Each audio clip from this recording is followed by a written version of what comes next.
심리학자가 말하는 좋은 부모의 7가지 특징.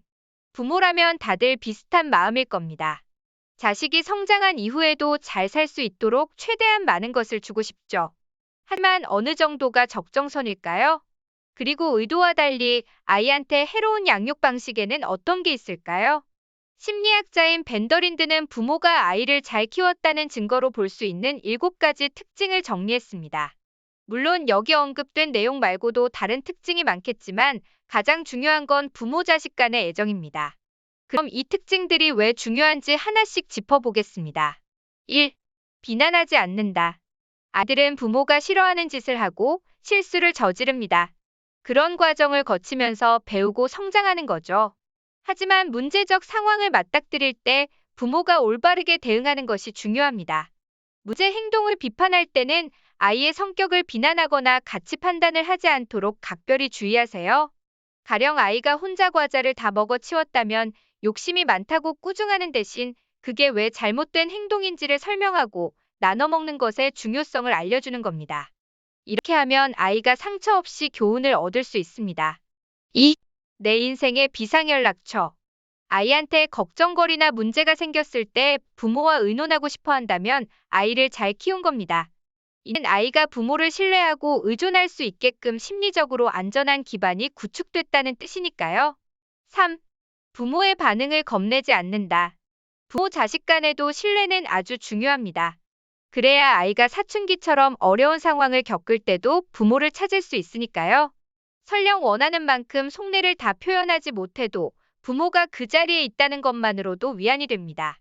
이럴 때 부모는 문제를 회피하거나 과민 반응해서는 안 됩니다.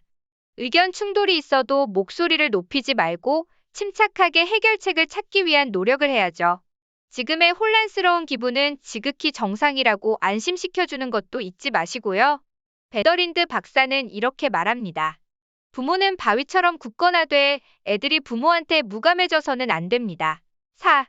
한계를 설정한다. 규칙을 정하고 그 규칙을 어길 경우에는 책임을 지게 하는 것. 말처럼 쉽지 않은 일이지만 꾸준히 실천하면 결국 애들이 감사하게 생각하는 날이 올 겁니다. 하지만 한계를 정하기 전에 신중하게 생각하고 아이가 이해할 수 있도록 충분히 설명을 해줘야겠죠. 아이들은 물론 규제에 저항합니다. 하지만 실은 규제를 통해서 부모가 자신을 소중하게 여기고 사랑한다는 것을 실감합니다. 5. 감정을 표현한다. 아이들은 울고 웃고 소리칩니다. 그 거침없는 표현이 사랑스럽기도 하지만 감당하기 버거울 때도 많죠. 하지만 자유로운 감정 표현이야말로 부모 자식 간의 건강한 관계가 구축됐다는 증거입니다. 아이들이 거짓을 꾸며댈 필요 없이 자유롭게 발달할 수 있으니까요. 6. 실수를 보는 시각. 아이들뿐 아니라 부모도 실수할 때가 있습니다. 이게 나쁜 건 아니죠. 다만 부모가 실수한 경우에는 솔직하게 인정하고 아이한테 사과해야 합니다. 가령 고함을 질렀다면 왜 그렇게 됐는지를 설명해 주는 거죠. 그럼 아이는 부모도 때때로 힘들고 슬플 때가 있다는 것을 안전한 방식으로 이해하게 됩니다. 7. 적절한 경제적 지원. 아이들이 성장할수록 새로운 재능과 관심사가 나타납니다. 이때 적절한 지원이 필요하죠.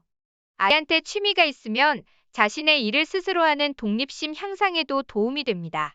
중요한 건 어떤 취미를 가질 것인지를 아이가 직접 선택해야 한다는 겁니다. 가령 피아노를 아주 좋아하다가 점점 관심이 시들해져도 아이의 의지에 반해서 계속하도록 강요하면 안 됩니다. 우리 아이가 사랑받은 티가 나도록 키우고 싶다면 먼저 사랑을 듬뿍 줘야겠죠. 아이가 나는 안전하고 사랑받고 있다고 느낀다면 잘 자랄 수밖에 없습니다. 그 2가지 원칙만 흔들리지 않으면 서로에게 화가 날 때도 대화를 통해 문제를 원만히 해결할 수 있을 거예요.